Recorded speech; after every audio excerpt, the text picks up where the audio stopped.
What's up, everybody? It's Raul. And it's Mike. And we'd like to welcome back to the AO podcast, and this is episode 75. Yeah. Now, before we get into anything, as always, make sure you subscribe on YouTube. Follow there. us on Spotify and Apple Podcast. And our socials. Yeah. Everything is... Instagram. Yeah. Instagram. Twitter.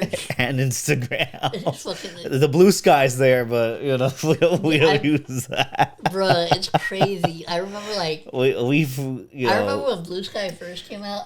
We should probably post on Threads, honestly. Well, no, actually, luckily, I think because it's because the Instagram account is already automatically tied to Threads. Anytime you post anything on Instagram, it'll automatically post it to Threads. Okay. And then if you're watching this on the YouTubes, make sure you subscribe and then turn on the notifications. Yeah, and right here, usually I'm starting to put books and try random books here and try to correlate them to what we're talking about. This time it's A Clockwork Orange. Very famous, iconic, disturbing movie, but the book is very much more disturbing. And we're going to talk about some disturbing things, not just obsession and Backrooms, but Iceman as well. Yeah. So make sure to comment, and subscribe if you want us to talk about disturbing Drake. But before we get into all of that, we do want to apologize because I think this might be the longest we've gone since we posted an episode. It was last episode. Last episode was the longest we've gone. That was a whole month. Yeah, so it has been of delays. It has been a minute since we've done an episode, so that's why I've been trying to post the clips and stuff to at least give you guys something. Yeah. And I'm not gonna lie, that last clip that I just posted, if you guys haven't checked it out, make sure you check it out. It's Raul's duck story. Yeah. And that's literally he had a fucking duck. Yeah, that was something that I genuinely, because that was from I think episode 10 of the podcast. So it's been so long that I genuinely episode 10. Oh my god. Yeah, so I genuinely forgot that I had said that on there. Yeah. So if you want to hear that story, make sure you check out that clip. But so apologies for the delay, but we're back here now. And before we get into all the main topics of the episode, I think we both had some gaming related shit we wanted to talk about. Oh yeah, I guess did you know?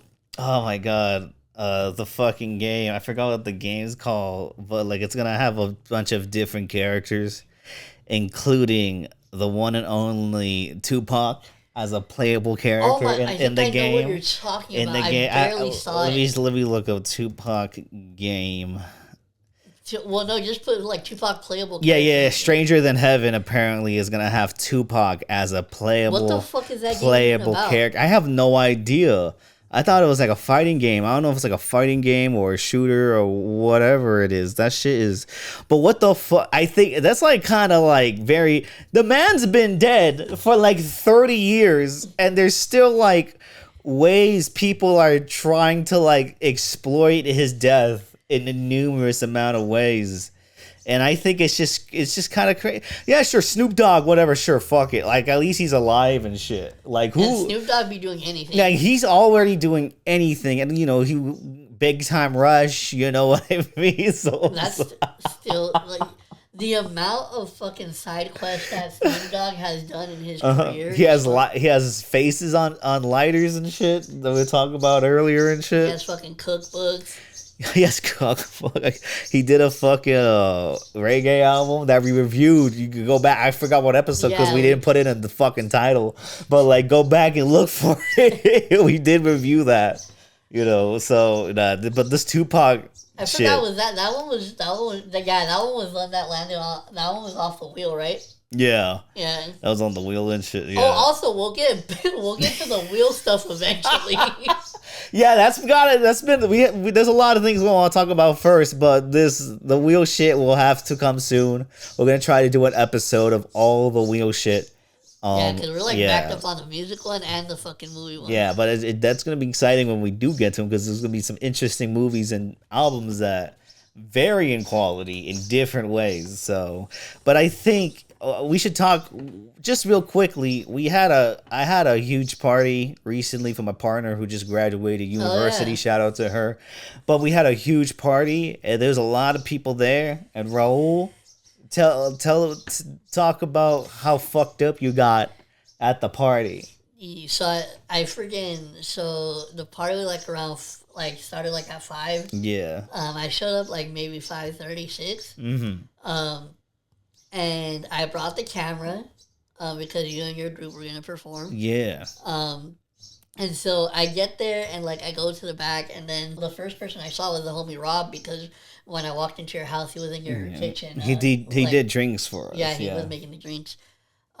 So then I sat down with the homie Luis, and then later on, like the homie Nick showed up, and then some of your homies showed up. Yeah. And then they all sat like with us.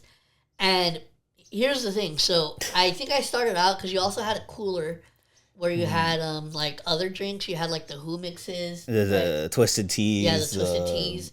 So I think I had one of each. We had some Truly there as well. Yeah, it was a huge party. Oh my goodness! I only had one of the Twisted Teas and then one of the Who mixes. But then later on, Rob brought out like these 2 giant barrels of drinks. There was a red one and then there was a yellow one. Some 5-gallon ones, yeah. And so it was one of those things where you could just like serve yourself. And so I remember I tried the red one first, and I was like, you know what, this is like, it's strong, but it's pretty good. And so later on, I ended up trying the yellow one, and now that one was the jalapeno shit in there was that crazy. One was strong as shit. Strong as shit and fucking hot. It was very spicy. So I drank that, and then I actually did something that I haven't done in years, which kind of blew my mind. That's good. So for those of you who don't know, when it comes to like me smoking any type of weed vape, when it comes to like oils specifically, like in the vape carts, I remember when I first started out smoking those vape pens, like years ago, distillate was mainly the only thing out in the market. So that's like what was really your only option at the time. And so since I started off on those, like those were the only things that I would smoke. Yeah. But then eventually, live resin, live rosin, shit like that started getting more popular. And so once I experienced those things where essentially the difference is like all those other things are supposed to be a more pure form of THC, whereas distillate is essentially just like pure cannabis oil, so it's not really as pure. So long story short, I haven't smoked a fucking distillate pen in years, like literal years, just because it's not my preference anymore. But the homie Luis had one, and he was taking a hit off it. And here's the thing, for me, like, even though I haven't tasted one in a long time, I can like discern the difference between like distillate and like live resin. So immediately, like when I took the first puff, because it was a Stizzy disposable, I took my first puff and I was like, oh yeah, this shit's fucking distillate. Like I knew it immediately. And here's the thing though, but by that point, I think both the drinks had already kicked in.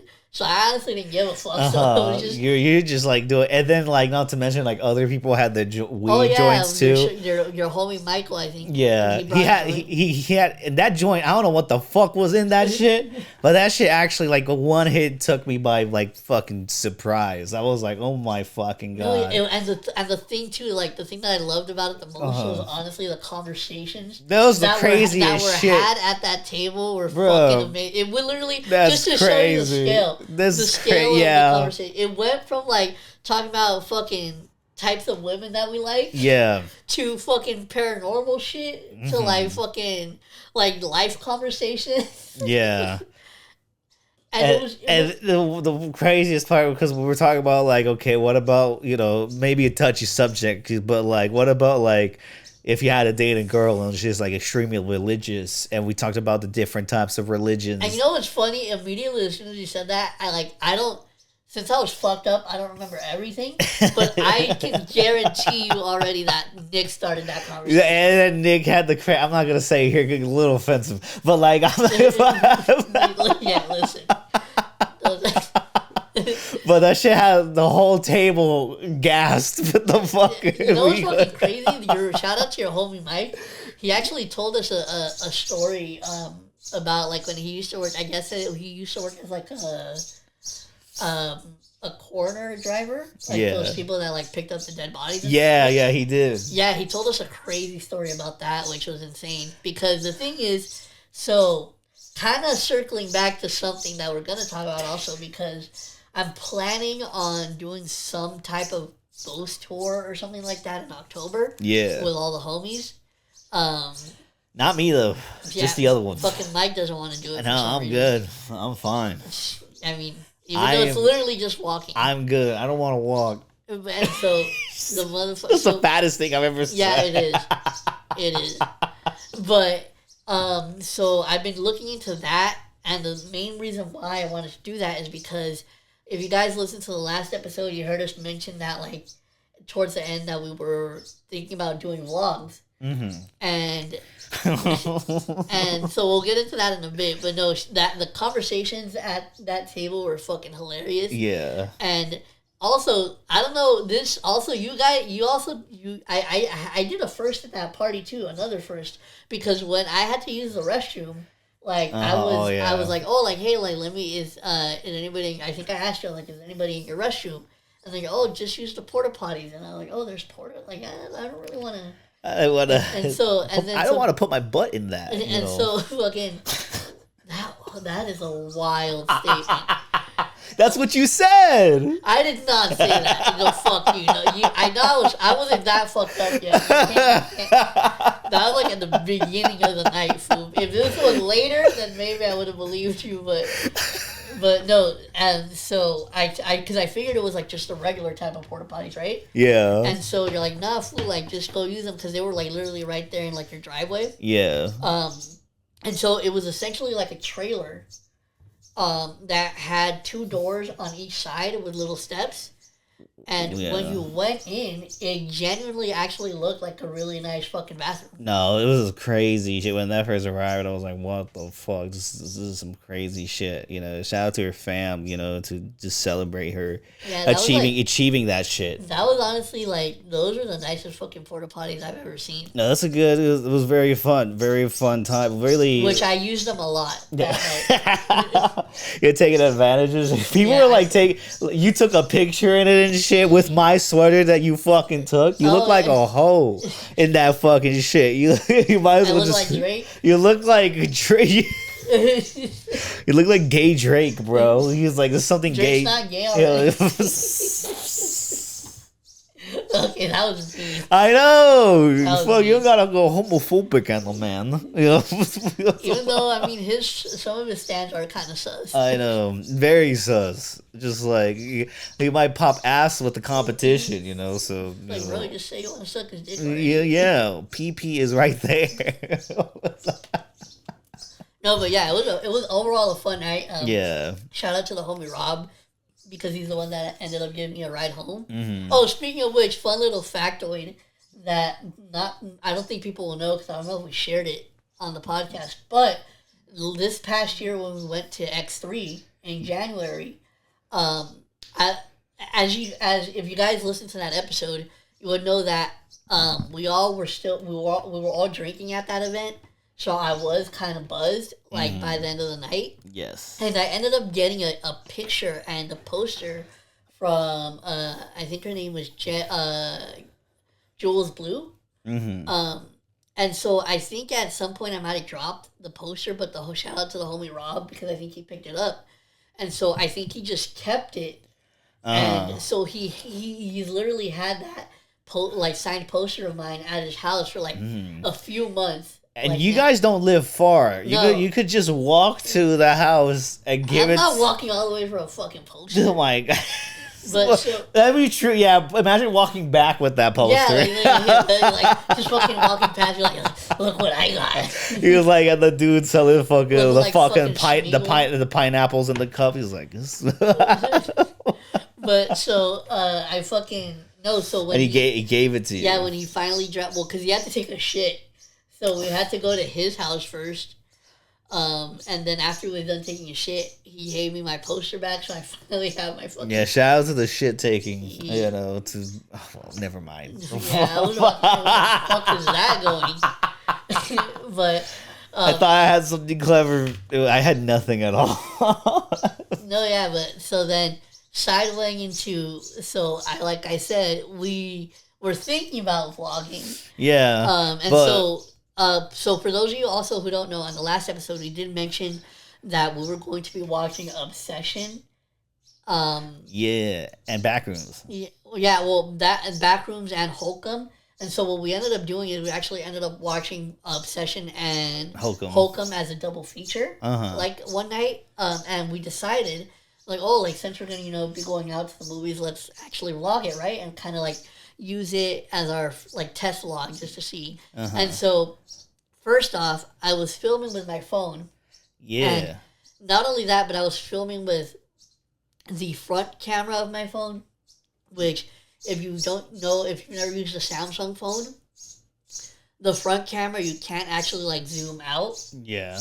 And so also too, like I only got I recorded an intro in my room before you picked me up. And then I recorded when we finally got to the movies.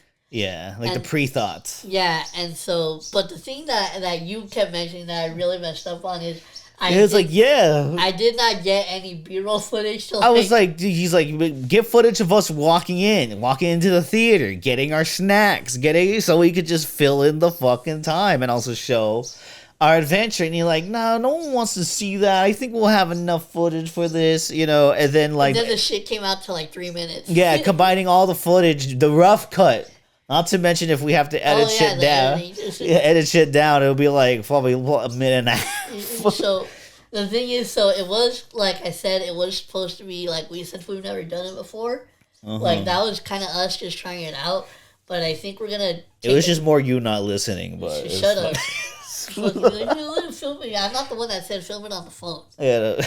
But so we are gonna like try a different approach. I think we're actually gonna try using the camera instead, just because the camera is a vlog camera. Yeah, not only does it have a fucking viewfinder so I can see myself, but it also does allow us to zoom out and shit. So that way it's not just my fucking face and then Michael in the fucking corner of the shot. Yeah, put in my fucking water, my distilled water in my radiator and shit while we're talking about the fucking movies and shit. But we did see Obsession and Holcomb, and then eventually, we're going to talk about Backrooms. But I think we should just go straight into Obsession. Something Drake knows really well about. But this movie, you know what? I think there's a lot of things that relate to Drake and Obsession when it comes to just like the male fan, because there's been discussions right here. By the way, we're going to talk about spoilers ahead for our review of Obsession. Oh yeah, there's definitely going to be spoilers. Written and directed by Curry Barker, who actually got his fame. He off YouTube. He has a YouTube channel with over 1 million subscribers, and that's where he put most of his skits and films on there. He's actually worked with some previous YouTubers and people. I knew he was a YouTuber. I just never seen any of his stuff. Yeah, same. And I've been meaning to check out his stuff even before Obsession. Like he has a 1-hour film that I'm really interested in that's free on YouTube. And actually, originally Obsession was originally going to be on YouTube. He was actually thinking about just uploading it on his channel. But imagine how much money he would have lost. I know. And then, but like the Focus Features and Blumhouse bought the movie in September 2025 when it premiered at a film festival for $15 million, and it's scheduled for May 2026. And it's been fucking, and I've heard of like rumblings of this movie back in September, but I did not expect it to be as successful as it is. Listen, let's talk about it, because it's actually really good. So we're like basically like in the cusp of summer already. Yeah. And for all 3 movies that we're going to be talking about today, but this one, like starting off with this one specifically, bro, the amount of fucking buzz that this movie has managed to garner online is fucking insane. From like the memes to like constantly, because I follow like a lot of movie pages that like post like a lot of movie related news, and specifically like horror movies. And so I've literally been seeing nothing but fucking praise or yeah, like praise memes and jokes. and just like all the milestones as well that this movie has been reaching, Yeah, which is also insane. And not to mention how young, not we'll talk about Backrooms later, but he was born in '99. He's like 26, 27. Like and like so Gen Z filmmaker and stuff. And I really like seeing Gen Z and the filmmakers coming from that generation starting to come up and making the name for themselves. Even though that he has had like a strong presence online, that doesn't really correlate with like movie success, like movie theater success that much. But like we're also in a resurgence. Like there's a lot of YouTubers that are making movies, specifically horror movies, and doing it really well. I want to check out just because I don't know anything about it except the name. Yeah. That Iron Lung movie. Iron Lung, yeah, and not to mention Talk to Me and Bring Her Back, made by the twins. Yeah, the twins, the Aussie twins. Yeah, and then Shelby Oaks, a movie everybody doesn't like, but you actually really enjoy. Made by Chris Stuckman, a YouTube reviewer, and then seeing Kane Parkins, I think. I think Kane Parsons. I have to look Parsons. Up. Parsons, okay. With Backrooms, and then Curry Barker with Obsession. It's like we're in like a resurgence. Not to mention, like you said, the buzz has been crazy. I haven't heard this much buzz on an indie horror movie since like Hereditary, like back when that first premiered at the film festivals and stuff. And it's like it's already blown most A24 movies out the fucking water, both Obsession and Backrooms. So it's like actually kind of crazy, and I'm surprised A24 didn't like buy this and distribute. This is a very fucked up movie. We haven't even gone to like the movie itself. Yeah, so before we actually get into the review, like the essential, like for those of you who might have not like don't know anything about it, the basic premise is this dude he really likes this girl that's in his friend group, but he doesn't really have the courage to ask her out. Yeah, it basically gets friend zoned. Yeah. Aww. And so he goes the look straight into my eyes. Yeah, that was a look of disappointment. But that's what the plot is. I know, but you'd have to say it like that. I don't need to hear that in my ears. But so essentially he goes into like this like antique shop or whatever the fuck. And he grabs like a Make-A-Wish thing, which you think would be like, oh, it's bullshit. Yeah, I just realized, want a wish or something. Yeah, let's move on. Let's move on. But so it's this thing called the One Wish Willow. Yeah, which basically like supposedly has the ability to grant you any wish in the world, and so he gets it, and after a night out of like hanging out with his friends, he breaks it, and he says that he wishes that one girl would like him, Nikki. Yeah. He wishes that Nikki would like him more than any girl in the world, or anybody in the world. Yeah. And then that obviously happens, but it comes with some crazy-ass side effects. And consequences. So that's essentially the plot of the movie. Now the two main characters, I don't know the dude's name, but the bear. No, but like the actor. Oh, I have no idea. Yeah, so but the girl Nikki is played by Indy Navarrete. And bro, she is the standout. Let me just say that nobody else in this movie is doing it like her in this movie. This movie, like I would attribute a lot of its success to her performance, because she absolutely fucking killed it in this movie. The versatility of terror and horror she displays is actually fucking really incredible, and it's funny because like I do think that's like the main highlight with it's like the way she's able to play, because obviously eventually. It turns out it's not even Nikki. It's like this fucking demon from like another place we don't know about. So like the way she's able to transition from Nikki to this demon, and not to mention how she moves in these certain scenes. Oh yeah, you were also gonna say too. Another thing that I like. I didn't really think about it until you told me, and then when I like look back on it, I'm like, yeah, like that shit was amazing. Like. The use of fucking lighting. The lighting is incredible. Like, there's the one scene where, like, it's the middle of the night, and you see when he wakes up, because she's not in the bed, she's just, like, creepily staring at him from, like, the corner of the room. Bro, the way the light is like going so like you only see her eyes. Yeah, and like and also what the way the darkness is the silhouetted on her, and especially in like the scene where like she's like watching him sleep is like fucking some crazy good shit. Very reminds me of like the beginning of her. Like I even told you this movie reminds me a lot of Hereditary, which is actually like Curry Barker said this is the Hereditary is the main influence of Obsession, and he's like, I didn't even know you could do like he was like the way it was like telling a story with the horror and like how harsh the horror was like inspiring to him when and he watched it at 17 years old. So like, but like you see it through and through. But also like what other two movies this reminded me of and also influenced Hereditary are the Kiyoshi Kurosawa movies Pulse and Cure, which I honestly think I should put on the wheel because those are really classic Japanese horror films that really actually fucking get under my fucking skin. And this is a high compliment to the movie. It really does remind me of the movies that fucked me up the most, like Cure and Hereditary and some Midsummer shit as well. But you were saying? What's it called? The one influence, like, or a fun little tidbit that I got through Insta or Twitter, is that I guess apparently one of the main influences for Indy Navarati's scene on the dinner scene.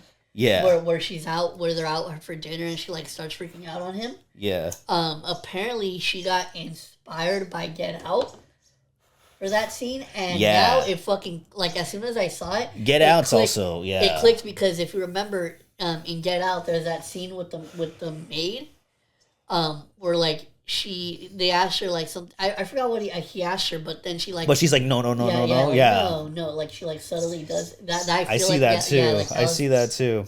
No, I think this movie does because it takes like such a simple concept and just goes for broke. Like because we've seen this type of movie before, not only with like the relationship, toxic terror type movie, like Fatal Attraction and Gone Girl. Even I could even point those out to that, but it does it in a very simple but supremely effective way.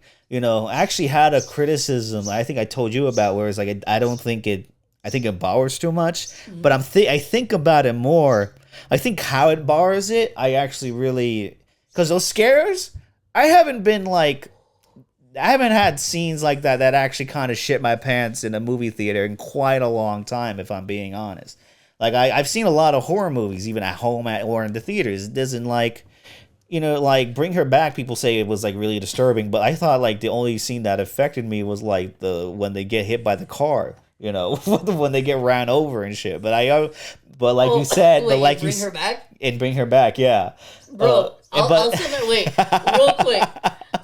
For those of you who haven't seen our review of that fucking movie, probably the funniest fucking experience that I've had in a theater with you in like recent memory. Because I remember as soon as that fucking scene happened, you immediately burst out into fucking laughter. Bro, I fucking love it. Same with Weapons, which also fucking was inspired by Hereditary. Hereditary inspired a lot. Inspired so much, bro. It's crazy seeing that movie the influence in real time. But Obsession also I could see Obsession just influencing a whole lot of Gen Z and Gen Alpha filmmakers in the future. Because it's so simple, but it's really effective. And when you talk to, and there's been a whole discourse about this, when you talk to other people about it, specifically women, it's also a terrifying movie because it's not only about toxic entrapment in a relationship, but also like of like culture in the relationship, especially because the sex scenes in hindsight are actually really gross and disturbing. Oh yeah, you know what? Now that you point that out, I remember. I think it was the one that happens right after she has that freak out at the restaurant. Yeah, and then like it immediately cuts to them having sex. Yeah, I noticed that in that shot, like she's kind of like looking off into the distance. Yeah, that's very like horrifying, and I think this movie is able to do that really well and comment. I think one of my favorite scenes is when she's talking to him while she's asleep. I think that one's like when it talks to when I was talking about like the culture I was talking about. I think that's like the major one because that makes you realize, oh shit, none of this is really like Nikki. And yeah, because like originally I rated it lower, but I'm probably gonna give it a higher rating because the more I think about some of these scenes and how they connect, I actually really like with this movie heavy. And I think I love the scene, and I don't see a lot of people talk about this, but when he calls the wish people like for the details of like how to cancel the wish, and then you just like. By the way, that's a director on the phone. That's a director cameo on the phone. And then you just hear, he's like, "Do you want to hear?" And he's like, "What?" He's like, and it's you just hear Nikki in hell through the phone. Oh yeah, that shit was like really startling and really good. I really need to check this other director's movies out on YouTube. Definitely, you know. But no, I was also gonna say one of my favorite fucking scenes of the whole movie. And here's the thing, as somebody who's like a fan of horror movies and specifically like horror movies like Terrifier and shit where like the kills are like very over the top. Bro, the fucking kill scene in the car with the steering wheel is I'm not gonna lie, that's honestly like one of my favorite kills I've seen in a while. Yeah, not to mention they had to cut it down for the theater release. It's actually much longer. Oh yeah, because I'm pretty like I don't know if I told you like in the theater, but when it initially happened, like goddamn, she's still going. I like know. that scene went on for a minute. Yeah, no, and then it just kept going in the original. But the original cut should be coming soon and streaming. So, well, not soon. There's actually delayed the streaming because the movie's fucking doing so fucking well. By the way, it cost $750K. Not that much for a movie, and it's making a whole lot of money back, which means we're gonna get a lot more shit like this. Movie and shit real quick. Before I forget. I saw this as a headline recently. I think it might have been through IGN or something. So I don't know how legit it is. I would have to look it up. But apparently, one of the higher ups at Netflix recently came out and made a statement saying that he wouldn't work with any directors who want theater releases. Yeah, pretty much. Yeah. No, that's stupid. It's dumb. You're losing a whole lot of money. Yeah, sure. When a movie flops in a theater, it's bad. But like when it's successful in a theater, it's really like, well, I got this. It's really like very lucrative, you know. But like people, you know, you just don't know. Movies are very unpredictable. You just don't know when something's a hit and when something's not. But like, you know, we're not talking about that. We're talking about how fucking much we actually really enjoy Obsession. And I think my faults that originally were heavier, but I'm more light on them now. But I still have them. I will say, so originally going into this episode, I was essentially going to try to roast you. Yeah. Because you had been like throwing some subtle shade at Obsession on Twitter. But it's not shade. Yeah, it's just. I think that one about the one about fucking what's it called? What was I think you said something about. I think you were saying something about Holcomb. Yeah, but I'll talk about it real quick after we do this. But I still like the Holcomb scares a lot more. Like those actually got me real good. The Holcomb scares, but the Obsession scares are still really effective and really strong. I didn't even talk about the scene that got me the most was when she fucking started walking backwards. Oh yeah, bro, nah, fuck that. Fuck that. The way she was moving and shit, it was like some like Exorcist shit. Like it does, this movie does remind me of like the best of like the best. Even Jaws, like the tension of it is just like this ominous thing just waiting to like just munch and explode. And then the ending is really cruel. It's a really like very like downbeat. Like that's a very like Ari Aster type ending. It's like it ends really fucked up for fucking Nikki, and that's also an allegory to like the culture people were commentating on earlier. I'm like, yeah, like would you could say there's a lot of ways that how Nikki feels in that scene are what a lot of women have to deal with, and it's like it's very bleak, but also it's like there's a lot of infusion of classic shit, but also it does it really well. And like you said, well, like I'm going to say with Backrooms, this has had a lot of younger people like seeing this shit. Yeah, I'm just this, this. I'm not gonna lie, this is the most like, especially like in the span of when Obsession, Holcomb, and then also like Backrooms came out. Yeah, I will say that this is like the most packed I've seen theaters in a while. Yeah.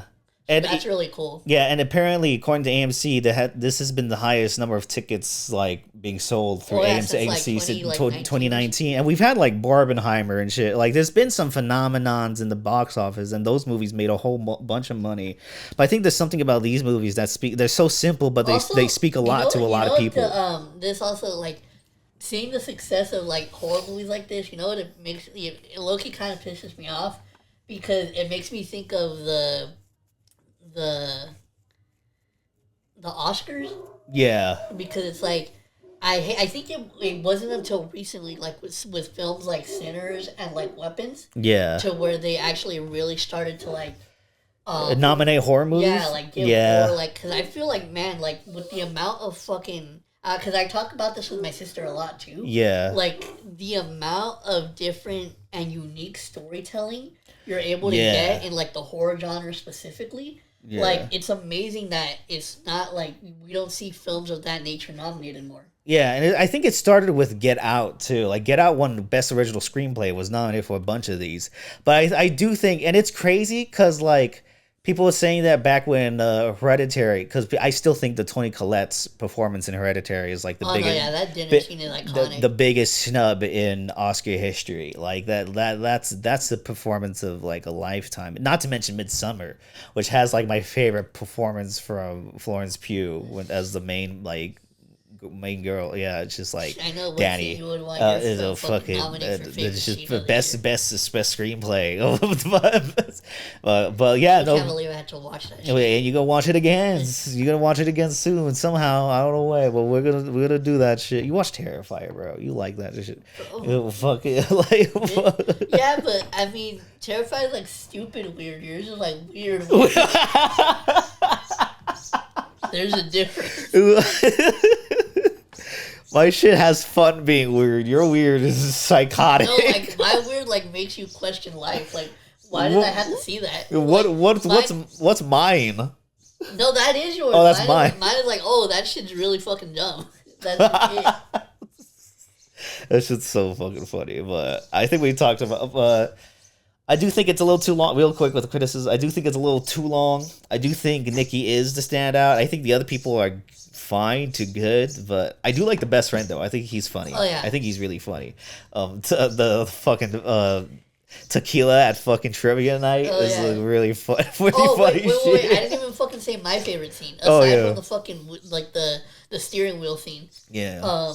It's the scene where they all go out like that night, and it's like awkward as shit because the other girl is like sitting next to him. Yeah. And then there's a fucking scene where Nikki literally just gets up from her seat and fucking moves her chair out of the way.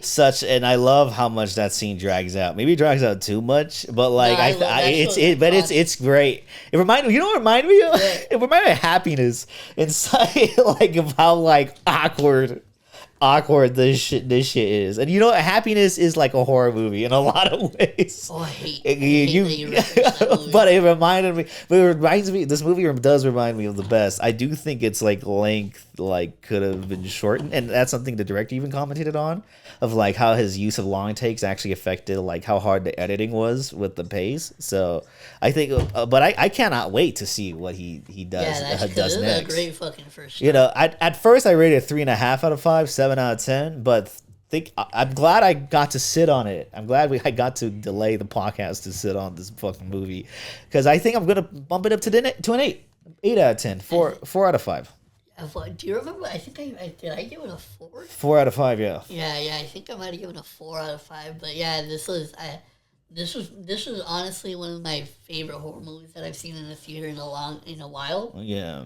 And we did love Weapons too. We love like horror that's happening. And Weapons won an Oscar too. That's crazy. Also, yeah, I will say also, like, as far as just like musically and sonically, I think Sinners is still like a once in a lifetime experience. Yeah. Because that show is fucking amazing. Like, just the music in that movie is insane. It's solid. It's really good. It's really good.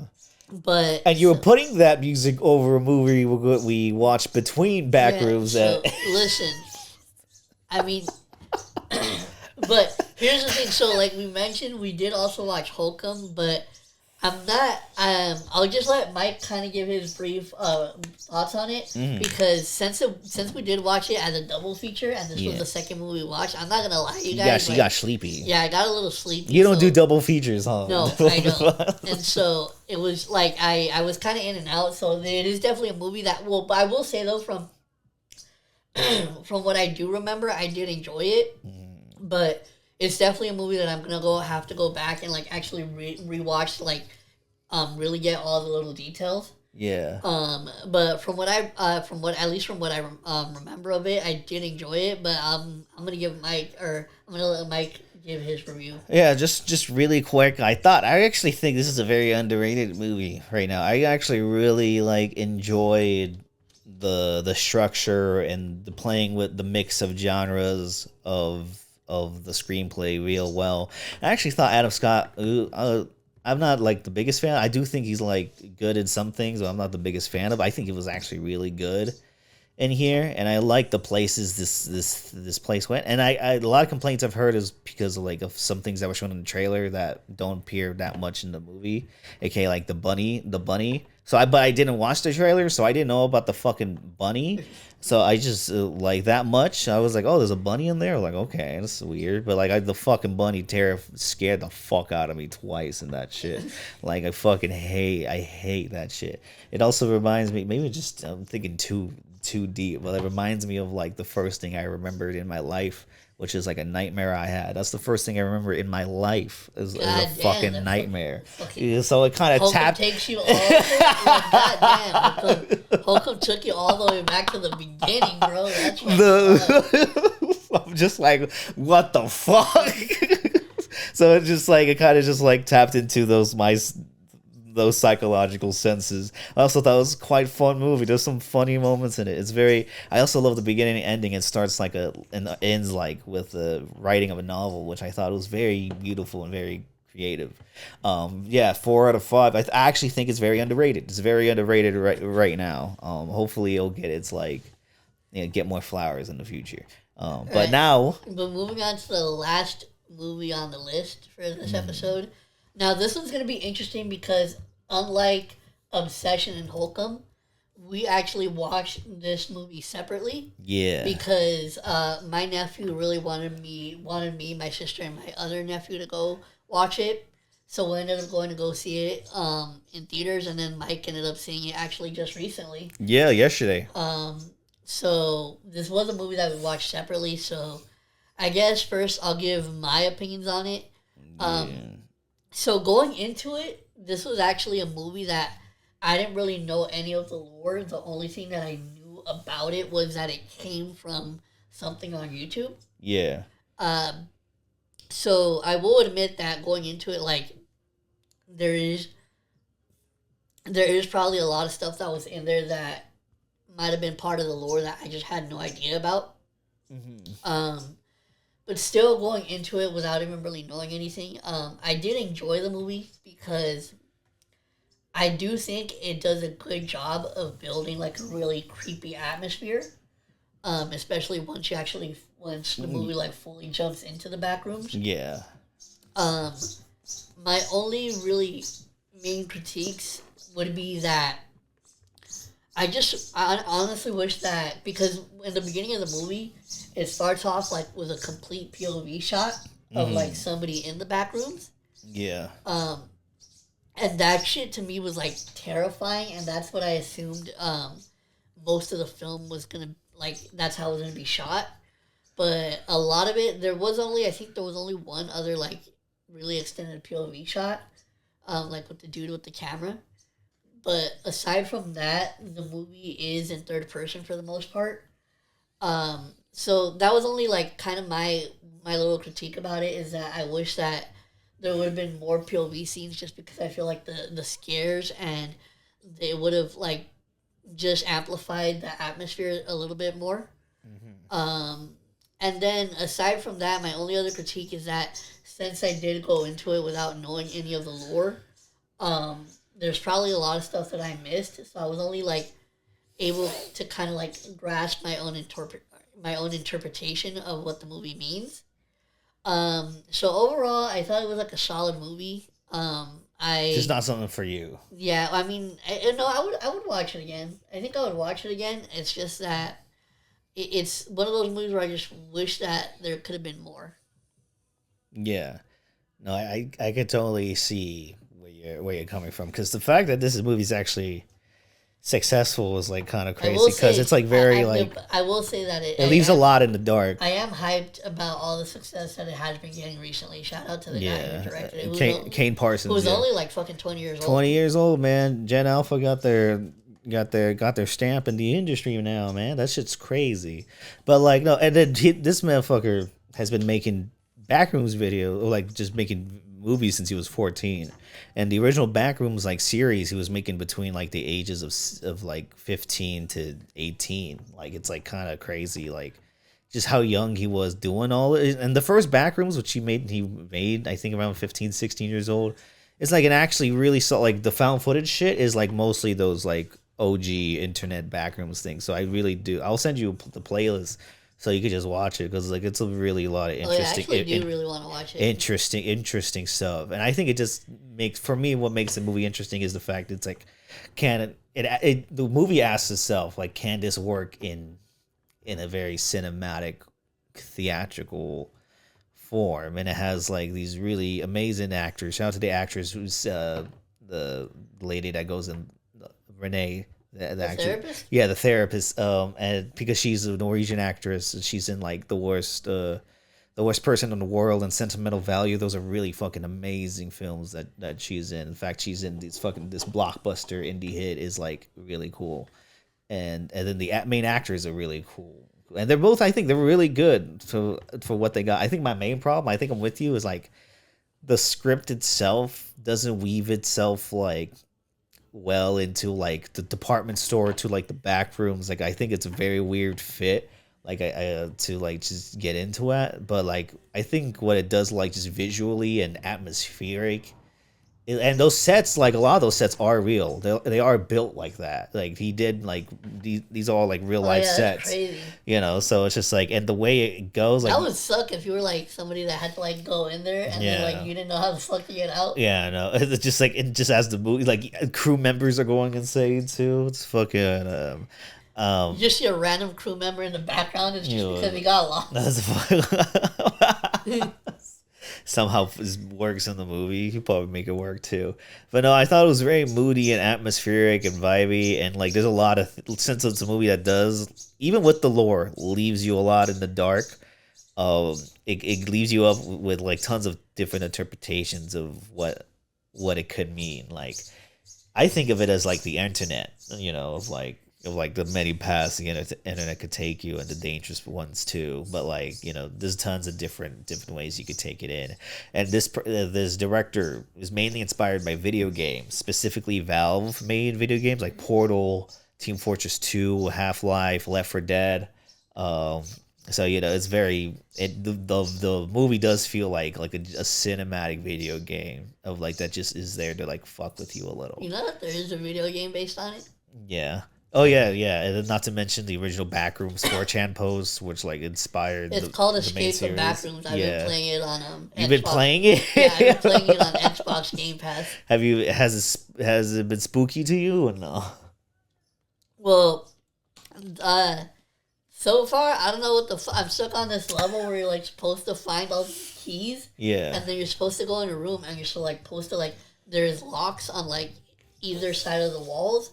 And you're supposed to put the keys in and turn them, and then it's supposed to unlock a door that's right there. Yeah. But for whatever reason, I like collected all the fucking keys, I put them in, and I turned them, and the fucking door still doesn't fucking open. Oh my god, that's crazy. You know, hopefully you get to past that first level. Fuck, I had something I completely forgot, but I think my main part is like, it is just like more of a mood piece with like a story stitched together. I do like all the actors, but I totally get why, if this is like someone's cup of tea, or if they wanted more of it.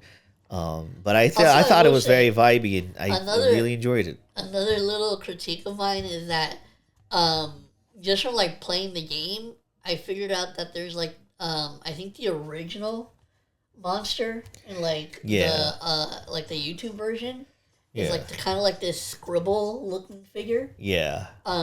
And so I understand why they went with what they went with for the movie, just because of the story.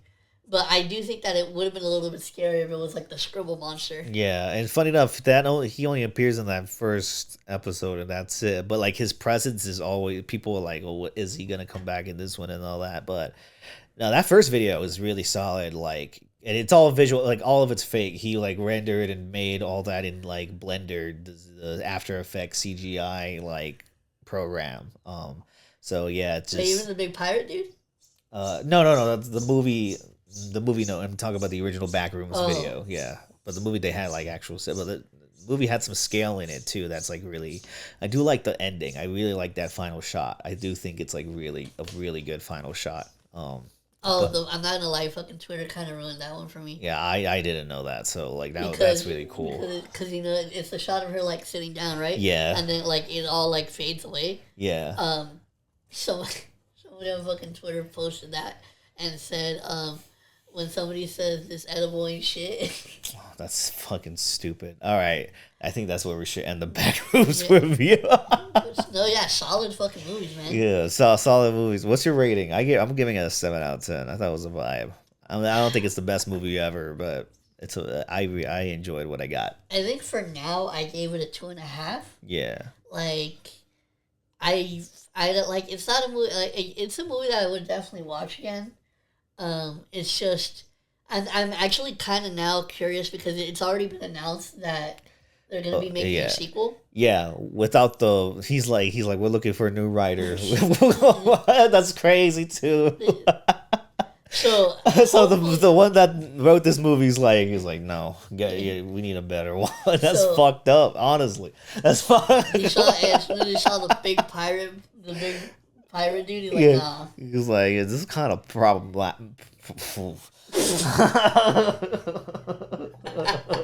Oh, the fucking misspelling you're about to do right there would have been. No, so problematic. But I'm not gonna get into that because that shit is actually fucking crazy. Anyways, go ahead and go. No, so I think even though I give it a 2.5, I think it could be a 3. It's just. It's one of those where I think once the sequel comes out, hopefully, like I said, maybe they'll get a better story out of it with a new writer. Yeah. But no, yeah, I think for now I'll keep it at a 2.5. No, I totally get it. Yeah, and also probably when we talk about young foods, this is the most fucking. I felt old as shit. I'm just like walking around like with my fucking like my glizzy in my. I hate you.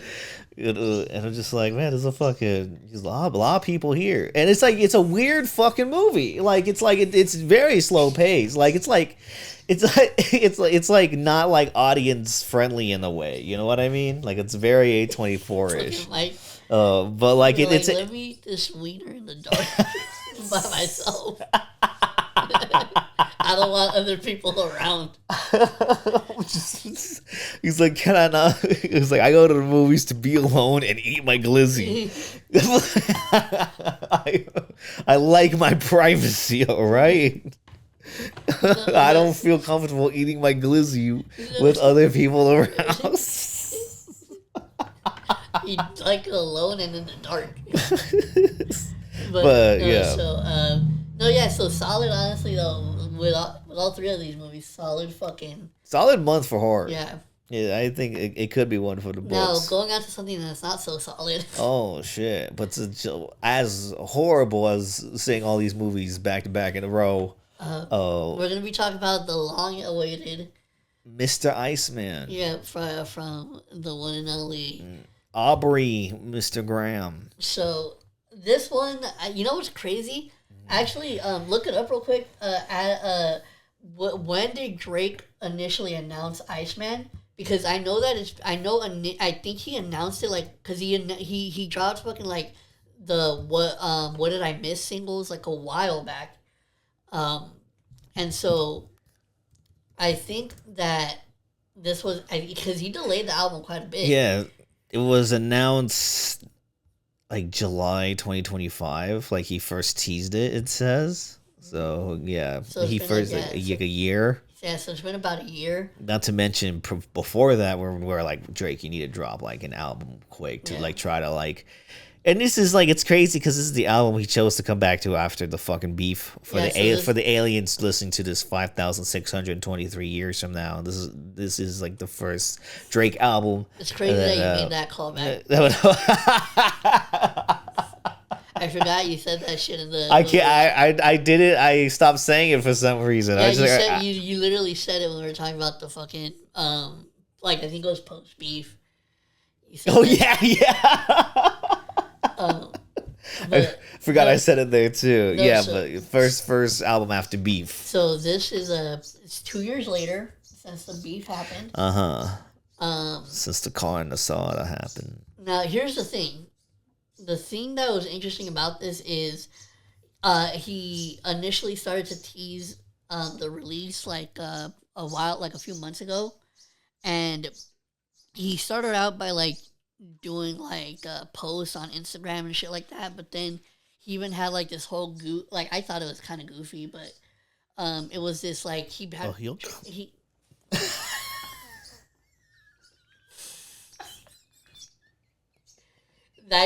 I'm not gonna lie, that shit was so bad. That's like a momentum killer right there. That was fucking horrible. We're cut on that. No, you're fuck you. Keep that shit in. That literally, because you'll literally see it in the edit. That sucked all the fucking energy out of me when you did that.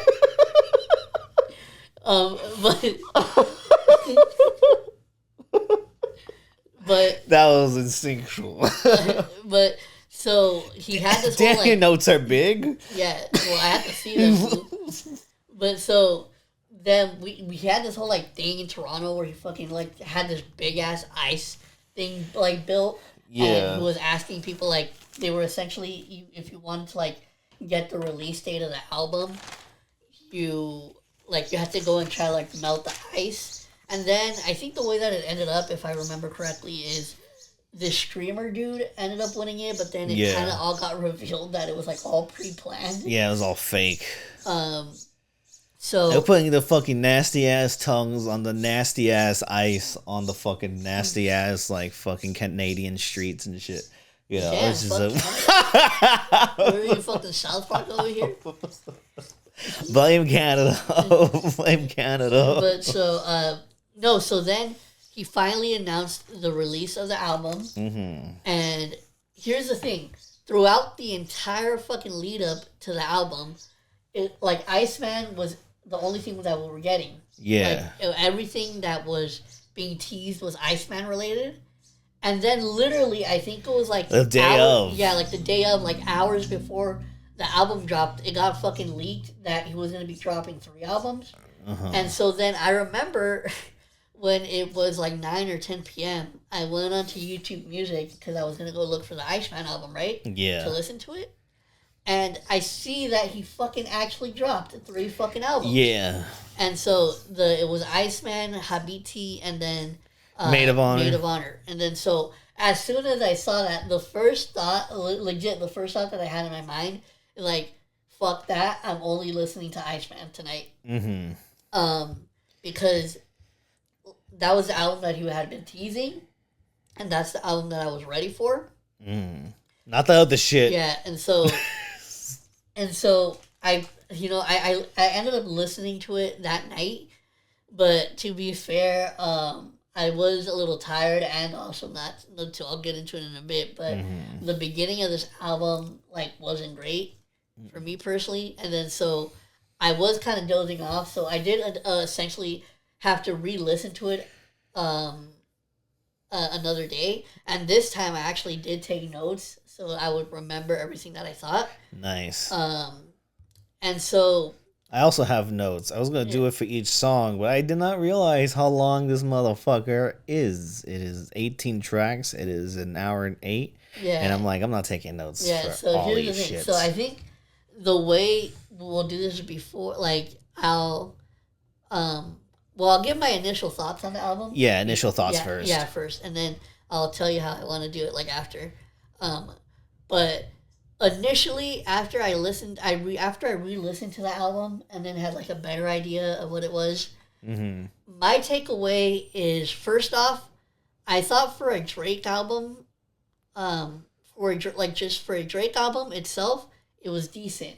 But for an album that he was supposed to drop 2 years after the beef, Yeah. I don't think it was great. But don't think about the beef, man. And here's the Why thing. are you still stuck on the beef, man? Because Drake's still fucking stuck Why on are you it. so stuck on the beef? Why can't you just listen to the music like what it is? You know, despite the fact he's taking shots at everybody in this fucking album. The fucking beef. What are you talking about? Literally, here's the thing. So I'm fucking being facetious, fool. I'm fucking being sarcastic. I'm not being fucking for real. I didn't think you were. You thought, wait. Did you think that you using that voice, I was going to take you sounded serious. You sound like you were talking to me. I was like, no, bitch. I'm commentating. I was like, Don't hurt. Why are you hurting my feelings? I've never had a serious conversation with you that required that voice. I'm just saying. But, so the thing that I think that Drake really struggles with, like beyond just the music, that really affected this album is two things, and that is ego and also acceptance.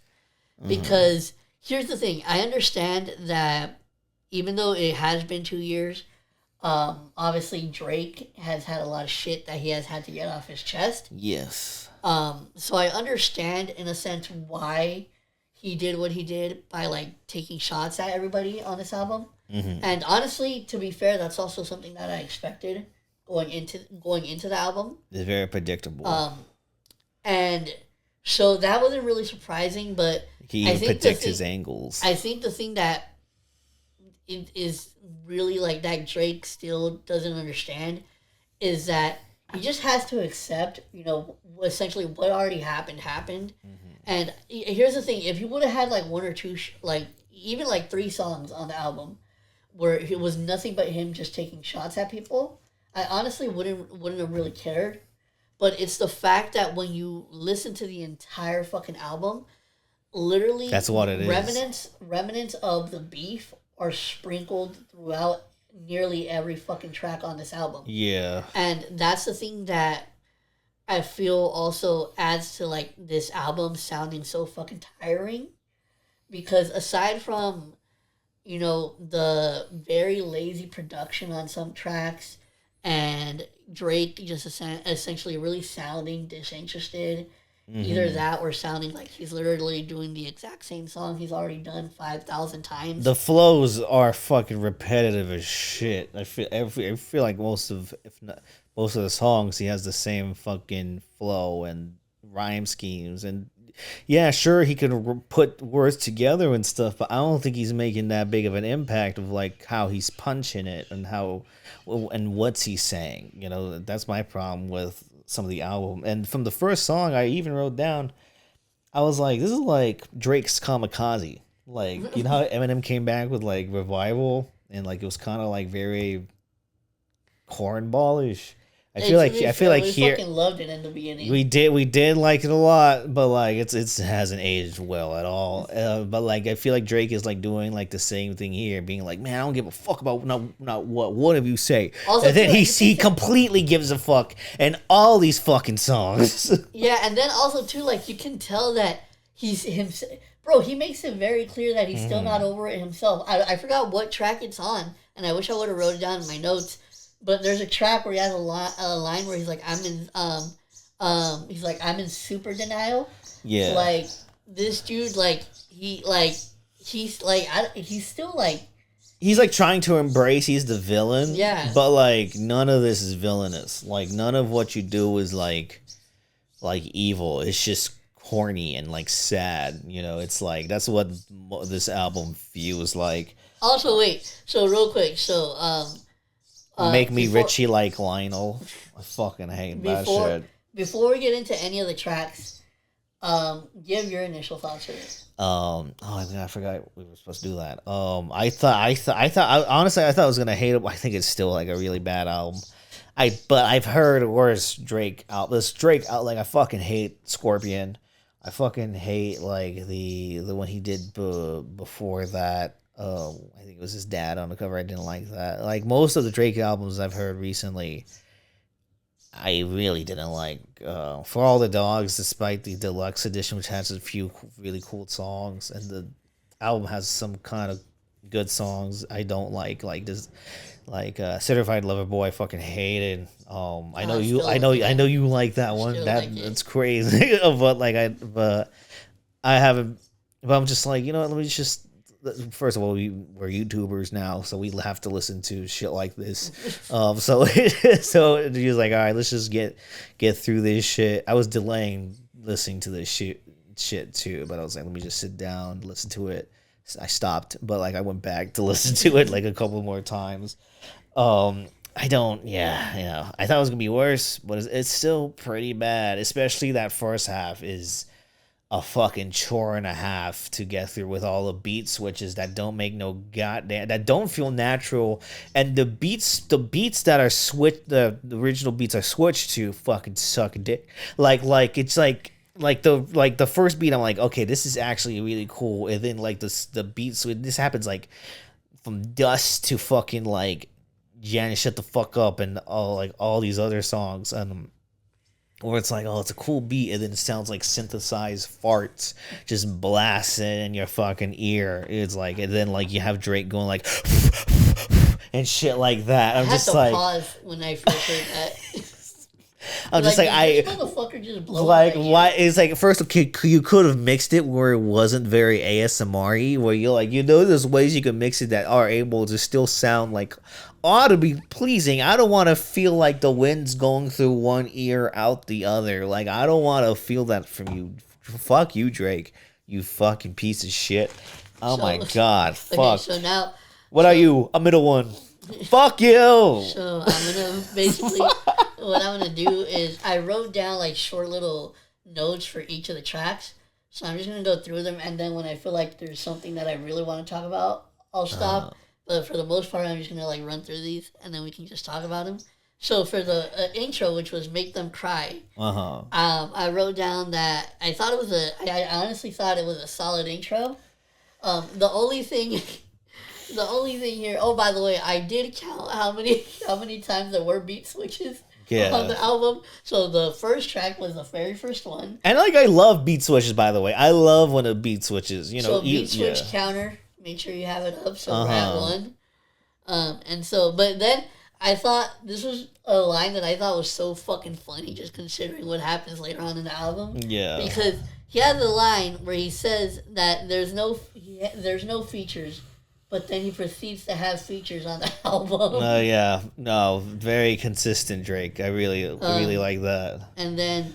I fucking hate Dust, bro. Okay, I fucking hate Dust. Wait, okay. Oh, my God. Oh, let me tell you. Oh, that's what I was going to say. So, blowing right in my ear. Wait. Because let me tell you, the way that this track went from like a maybe this would be good to a fuck no... was immediate, because if you remember the way that this track starts off, it's like Drake doing that kind of like talking shit like before like the beat drops. And I'm not gonna lie, like when I first heard that first half of it, like, oh shit, like we might actually get a pretty decent track for like track 2. Yeah. And then as soon as this motherfucker started singing "Girls from Atlanta," oh yeah, I was like, no, immediately that no. Was fucking immediately bad. No. And like, I miss the days when Drake was able to use auto-tune to sing, and it was like it sounded good.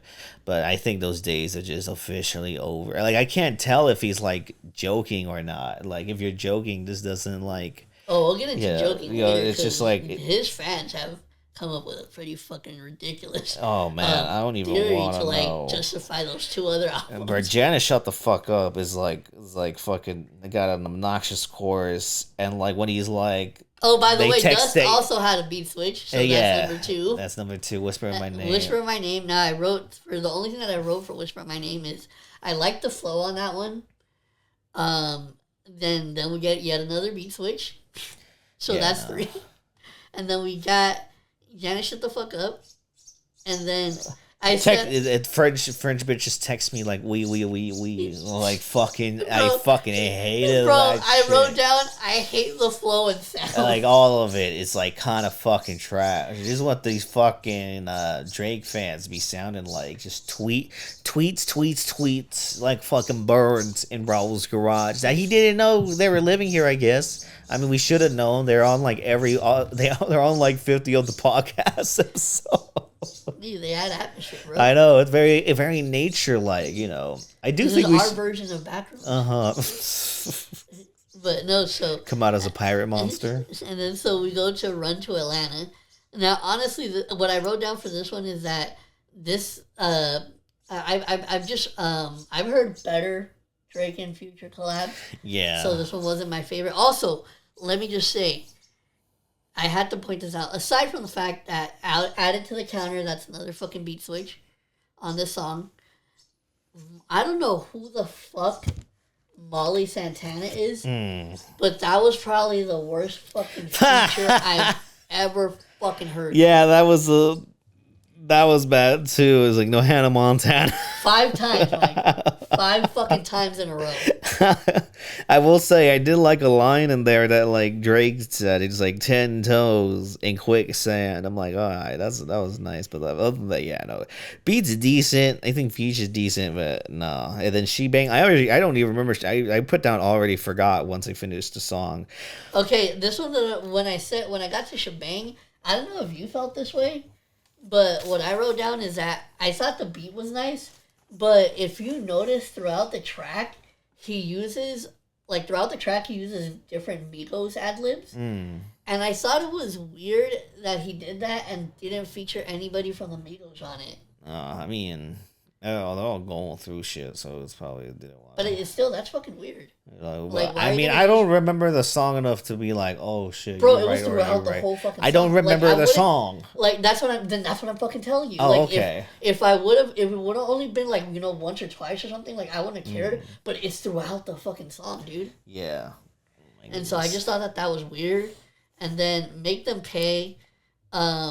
I think the beat's dope on that song. Yeah. I fucking YM and CA like the Village people. I hate that. I mean, fucking there's so many fucking shit ass cornball fucking bars that these fucking old heads will be like, whoo, that shit's hard because the double entendre and like the shit like that. Like it's corny. So it's fucking ass. Make Them Pay. I wrote decent track, but I hated the fucking Aiden Ross comparison. Yeah, that shit sucked too. That's like. Oh my god! I think he got back at Khaled because, like, I mean, he DJ Khaled for like him being Palestinian, but having nothing to say about the genocide. But also, like, Drake only did that not because he's like actually concerned about shit. He just did that with like, I'm gonna take a jab at him. I think it's just very disingenuous. But like, DJ Khaled is fat, and like he. Why'd you throw that in there? That was so unnecessary. I mean, people know. so but his fridge gotta be like the bro, those fucking videos. Oh my, I'm not gonna lie, that shit's fucking legit. And all those snacks are like fun Israel shit. Bro, I'm not. His fucking fridge is legendary. No, that's fucking what's the next one? Burning Bridges. Burning Bridges. I just wrote. I'm not a fan. Yeah. I like the beat. Here's the thing. Here's where the next track, National Treasure. Here is when the beat switches officially became a problem for me. Because I actually really like the beat switch in Natural Treasures. I think it's actually natural in that song. I actually really like that one. Because that fucking first beat is really good. That first beat is really good. I fucking hated the fact that he switched the beat on that. That is true. It's funny enough, this first half, like, hey, it's like tons of beat, but like the last half doesn't have that much beat switches on it. You can tell I was fucking frustrated because I wrote in all caps. I wrote another fucking beat switch. It's bigger than the other big ass words you have on that fucking tab. Stop shading me for my fucking. Okay, and then it's on the table, and then it's on the table, man. That is probably the worst Drake and 21 collab I've ever heard. Yeah, no. And also, I stopped taking notes after this. Not giving 21 a fucking a verse, like that's criminal. Yeah. And then I'm just gonna. I have to think. I'm gonna skip a couple. I would go too hard for the radio. Wait, hold on. Let me just get through these other ones. Oh my god. So what did I miss? I just put. I loved this one. Was I think I even said on this one. It is a good beat. Yeah, like that. This one was, even though what he's saying is BS still. I did think that it is a catchy song. Mm-hmm. And then plot twist, I just put nice flow and good beat. Yeah, it started getting kind of better near the end. And then too hard for the radio. I just put on principle. I can't like this song. This shit is the assiest ass song. This is probably the worst song on the fucking album for me, honestly. It's such it's a fucking ass. It came straight from the ass cake factory. It's a fucking... Fucking, I was gonna say ass J's, like BJ's. What the fuck is ass J's? I just figured an ass cheek, the fucking ass cheek, with a J coming out of the butthole. What? That's what you thought of? That's not. What the fuck? I was just thinking the J's on each cheek, not like them coming out the asshole. You weirdo. She's like shitting out. Just shitting out a J, and that's the restaurant that's outside next to the Lowe's. Fuck you! I hate you for making me think of that. No, you fucking. That's all you. No, but you put it in motion. That's all you. Fucking. I wouldn't have just said it on my own. Yeah. Sure. But so. Of course. No, yeah, too hard for the radio was fucking terrible. Yeah, I forgot that's what we were talking about. No, that was fucking another piece of switch, shit. By the way, piece of shit song. Piece of shit. You like that? You're a fucking piece of shit. And then Make Them Remember. Actually, that was a decent track. I liked that one. These last 4 ones are actually really like Little Birdie. Oh no, never mind. Yeah, I was about to say, wait a minute. Never mind. I forgot about Little Birdie. Little Birdie. I would just play Drink sounds like a chipmunk. Oh yeah. Whatever. I don't know. I fucking hate, because here's the thing. He sounds like a TikTok filter it's on not that. Like it's not necessary in my opinion for the track at all. Yeah. Like, and I feel like it would actually sound way better if Drake didn't use whatever fucking sound effect he uses on his voice on that song. Yeah. But yeah, I just fucking hate that sound. Yeah, no. And then Don't Worry. The last 3 are really decent though. Okay, here's one thing I was gonna say. So Firm Friends is a track with him and Conductor. Mm-hmm. And the last time I think Drake and Conductor did a track was that one on For All the Dogs, right? Yeah, wasn't it like 8 a.m. in Charlotte or something? 8 a.m. in Charlottesville, I think. Yeah. So or Charlotte. I don't know, but it was that track. So I don't know if they've ever done anything outside of those 2 tracks. Mm-hmm. But what I will say is that I actually think that Drake sounds really nice on Conductor production. Mm-hmm. And that beat's fucking really good. That's a really good beat right there. And so I honestly, like, if Drake were to ever, like, and I don't think Drake would ever do this, just because I don't think, like, he's really thinking about it like that. Mm-hmm. But if Drake ever actually really wanted to get into, like, his rapper bag. Like, go back to that backpacker shit? Yeah, like, I could see, like a little, like, small EP, like, maybe a 6-track EP with him and Conductor actually really sounding really nice. Yeah, it'll do well, too. And the one thing, my only gripe that I have with him and what I've heard of him do on Conductor tracks so far is, for whatever reason, he'll do this thing. He did it in 8 a.m. and also in this one, where he'll like say a bar and then pause and like it's supposed to be like a bar that's like supposed to be really dope, right? So you're supposed to like pause, give it time, and then go back in. But Drake does it on, like, the most fucking corniest bars ever. Like, the one in 8 a.m., I think, was, like, something like, he's like, where I go, you go, where you go, Slavian.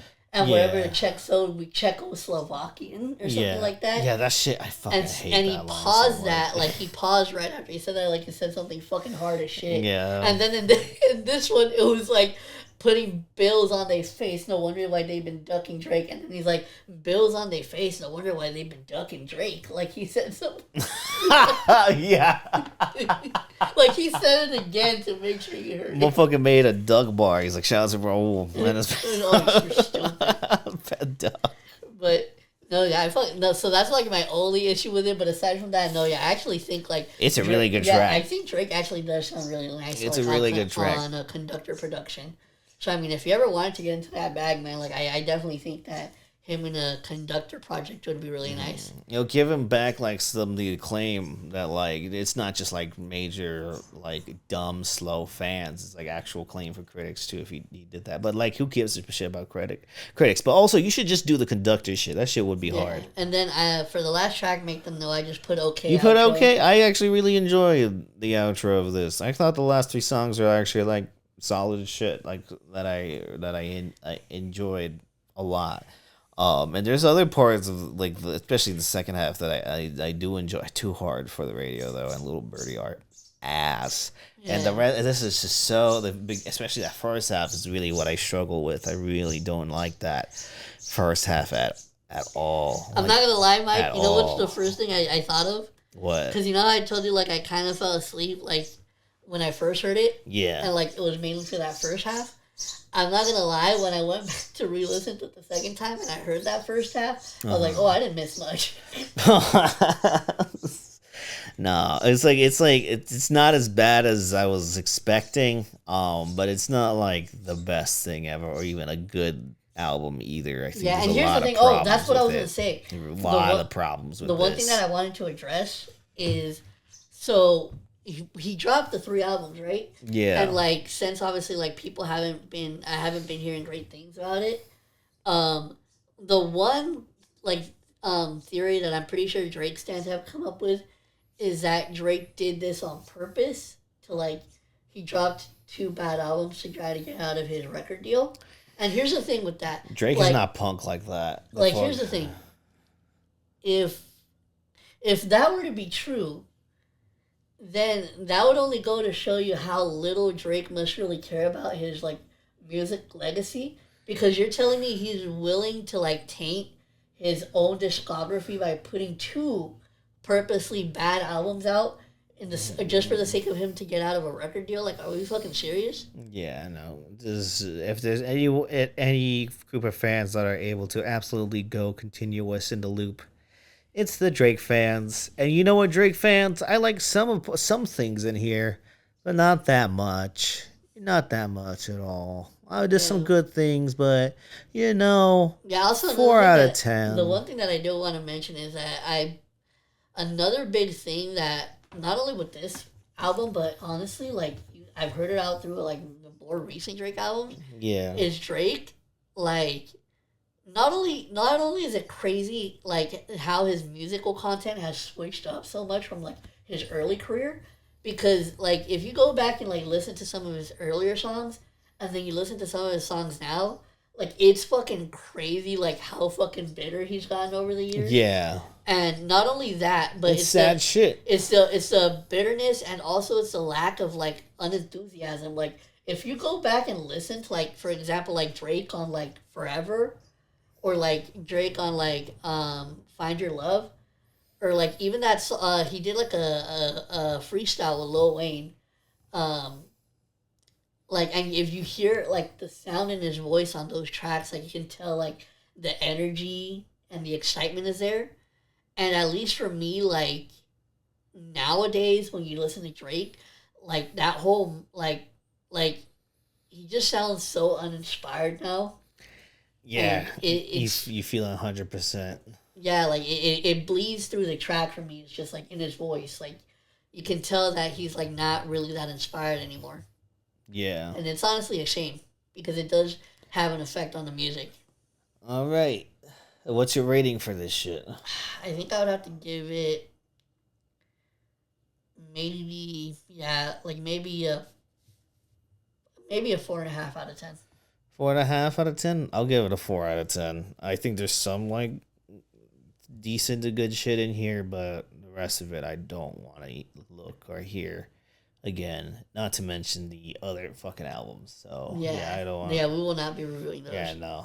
We're already backlogged on a lot of things, and this is already a very long episode. We should just go straight into the recommendations. Yeah. So my recommendation, I actually got it right here.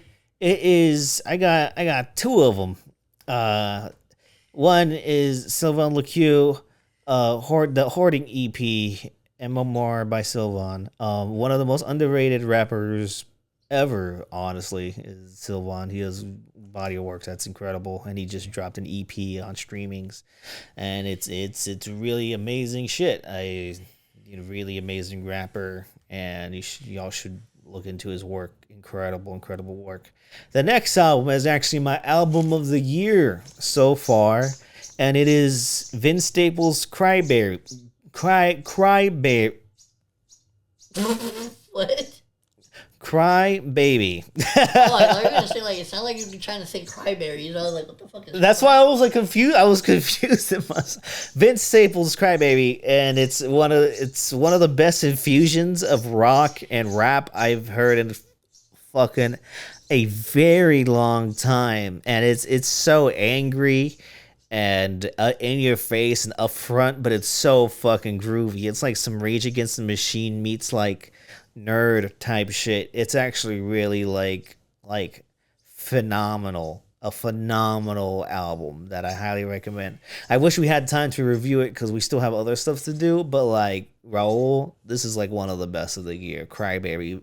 we could put it on the wheel. Vince Staples. We can. And then yeah, that's my Vince Staples is one of the best in the game, if not the best in the game right now, because his discography just this decade alone is phenomenal. Not to mention his discography as a whole is phenomenal. So shout out to Vince Staples, and this is like a full creative independent project he's put in. It's fucking incredible shit. So Hoarding by Sylvain Lequeux, and then Crybaby by Vince Staples. Amazing, incredible bodies of work that came out this year.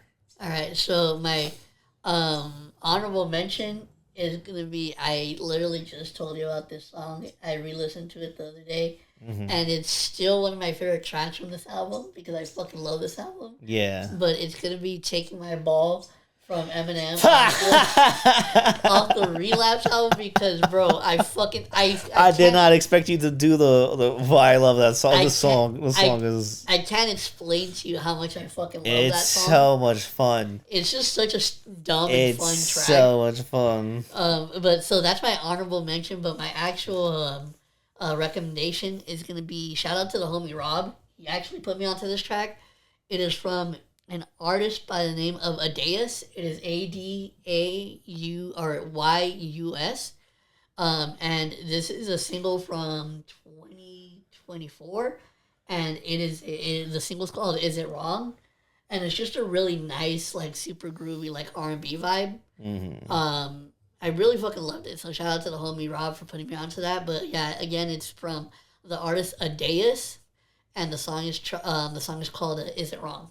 Yeah. That's going to be my recommendation. And I think that should do it for this episode. If you really liked what the fuck we talked about, first of all, get yourself checked. And then second of all, like, comment, and subscribe after you do.